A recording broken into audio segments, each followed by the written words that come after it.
आपल्यासोबत शिवसेनेच्या नेत्या माजी महापौर किशोरीताई पेडणेकर आहे. ताई, तुमचं स्वागत टीव्ही लाडक्या बहिणीवरून सरकार स्थापन झालं आणि खूप प्रतिसाद मिळाला. मात्र आता नितेश राणे म्हणतात की ज्यांना 2 अपत्य आहेत त्यांनाच लाडक्या बहिणीचा लाभ द्यावा, 2पेक्षा जास्त अपत्य असेल त्यांना लाडक्या बहिणीचा लाभ देऊ नये. काय मुळामध्ये ज्या पद्धतीने जुलै महिन्यामध्ये लाडक्या बहिणीचा जी स्कीम आहे ती उदयाला आणली आणि एकंदर तिघही म्हणजे माजी मुख्यमंत्री एकनाथ शिंदे सर किंवा फडणवीस साहेब किंवा अजितदादा तिघांनी अगदी ती स्कीम डोक्यावर घेतली.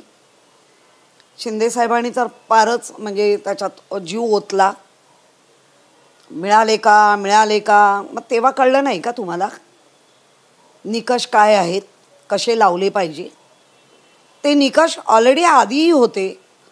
विधवा महिलांच्या पैसे देण्याचे बंद केले, एकल महिलांचे पैसे बंद केले, सगळ्या स्कीम बंद केल्या आणि ह्या लाडक्या बहिणींच्या स्कीमला जन्म दिला. आणि सरसकट म्हणजे ज्यांचं व्हाईट कार्ड आहे त्यांनाही पैसे मिळाले, ज्यांचं येल्लो कार्ड आहे त्यांना उलट नाही मिळाले, जे ऑरेंजवाले आहेत त्यांना मिळाले, ज्या सुशिक्षित आहेत त्यांनी पटापटा ते बरोबर सगळं करून मिळवले. पण खऱ्या अर्थाने ह्या स्कीमची ज्यांना गरज आहे, ज्यांना सक्षमपणे उभं करायचं आहे त्यांना मात्र पोचले नाहीत. आणि मग सोशल मीडिया असेल, इलेक्ट्रॉनिक मीडिया असेल किंवा स्वतःचे त्यांचे मीडिया एवढा त्याचा आवाज गजबज करून सत्ता मिळवली.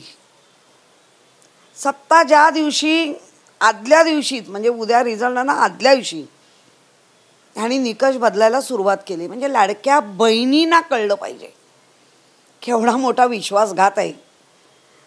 सिलेंडर वाढले तर हो वाढले, खाद्यतेल वाढलं हो वाढले, भाजीचे भाव वाढले, सुरक्षितता आजही आहे का तर नाही. सगळ्या गोष्टी असूनही मोठं माइंडेड मिळालं.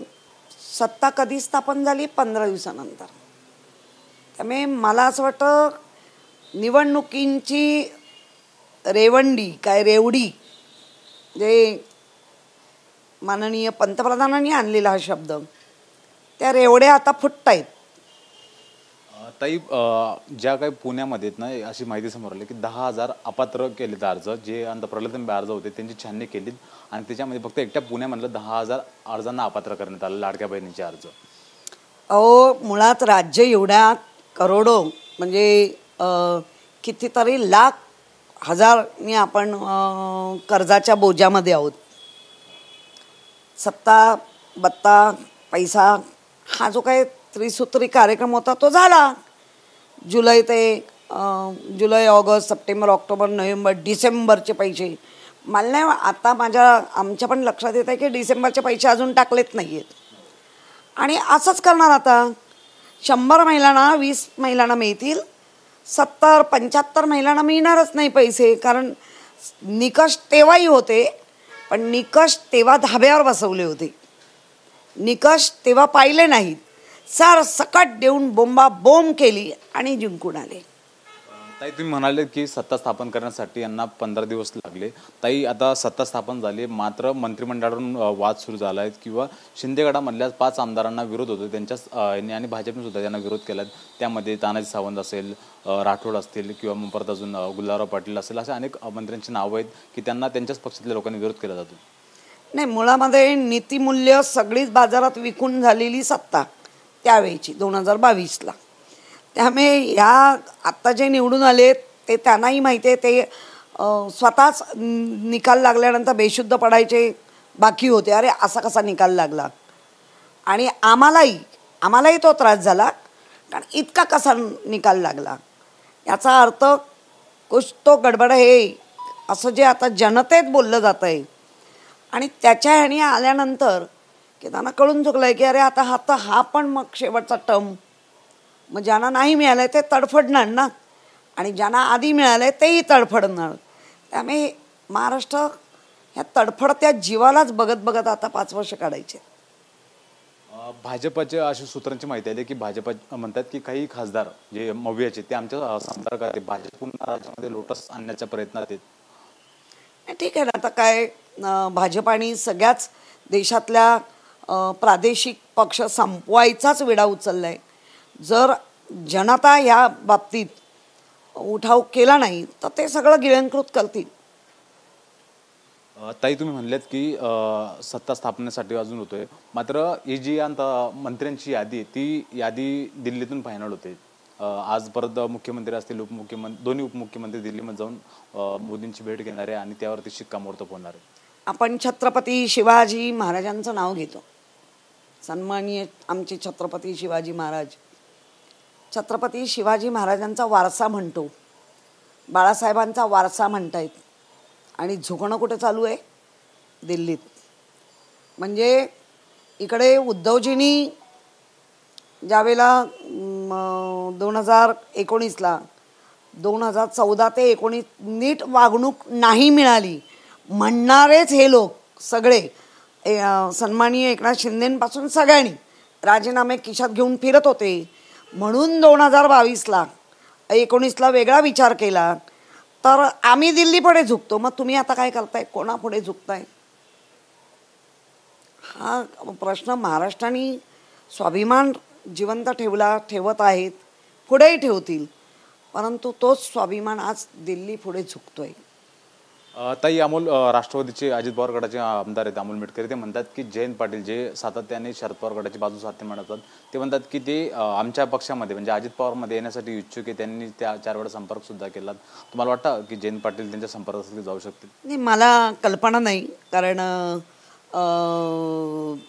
मिटकरी जो बोलका पोपट असं त्यांची लोकांमध्ये जनमानसांमध्ये नाव आहे आणि ज्या पक्षात मी कामच नाही करत आहे तर मला नाही माहिती. ताई, एक आता परवाच्या दिवशी घटना घडली की त्यामध्ये 7 लोकांचा मृत्यू झाला आपल्या बेस अपघातामध्ये. परत अजून एक व्हिडिओ अंधेरीमधला एक समोर आला आहे की एक चालक आहे, तो बस थांबून वाईन शॉपच्या दुकानात जातोय आणि दारू त्यांनी घेतलेली त्या व्हिडिओमध्ये समोर आले. काय सांगाल त्या व्हिडिओ? काही नाही, मुंबई महानगरपालिका मध्ये कोणते नगरसेवक नाही किंवा प्रशासक आहे, कुठेही कोणावरही आता तो वचक राहिला नाही. जे सत्तेत आहेत ते त्यांच्या ह्याच्यामध्ये मशगूल आहेत.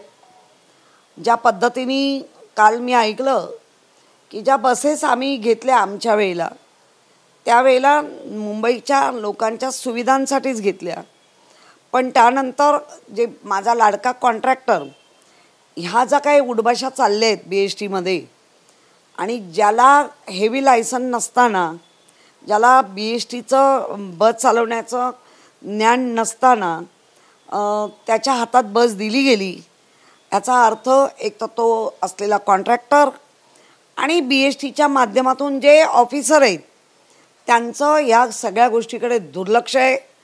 त्यामुळे मुंबईची जी सुरक्षा आहे ती आत्ता सगळी वाऱ्यावर आहे.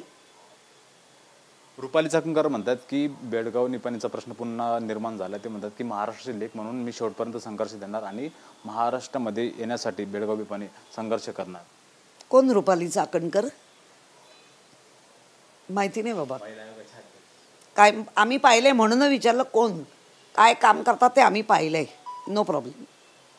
ताई, तुमचे सहकारी शिंदे गटातले त्यांच्यामध्ये त्यांना 10 किंवा 12 मंत्रिपद भेटणार आहेत आणि त्याच्यावर वाद सुरू झाला आहे. त्या तोडगा काढण्यासाठी ते 48 वर्ष त्यांना फॉर्म्युला ठरणार आहे आणि वाटून देणार आहे. तुम्हाला वाटतं की असं चालेल? लोकांनी ह्यांना असे वाटून घेण्यासाठी निवडून नाही दिलेत ना, महाराष्ट्राचं हित जपण्यासाठी दिले ना. या भांडणांमध्ये तुम्ही काय महाराष्ट्राचं हित जपणार आहात?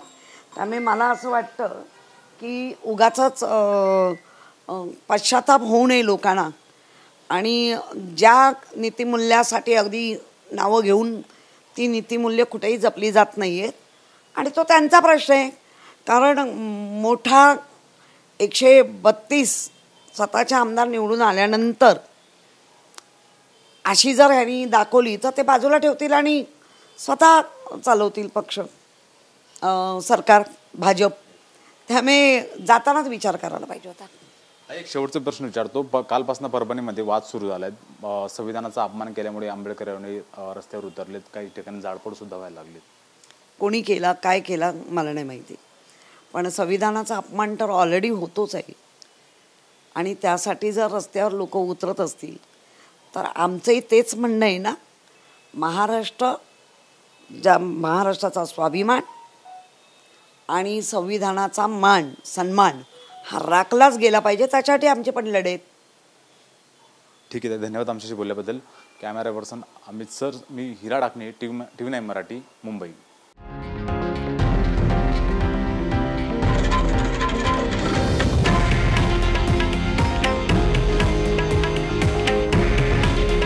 हे आहे देशातील नंबर 1 न्यूज नेटवर्क आणि आपण पाहत आहात TV9 मराठी. काळजी तुमची, हित महाराष्ट्राचं.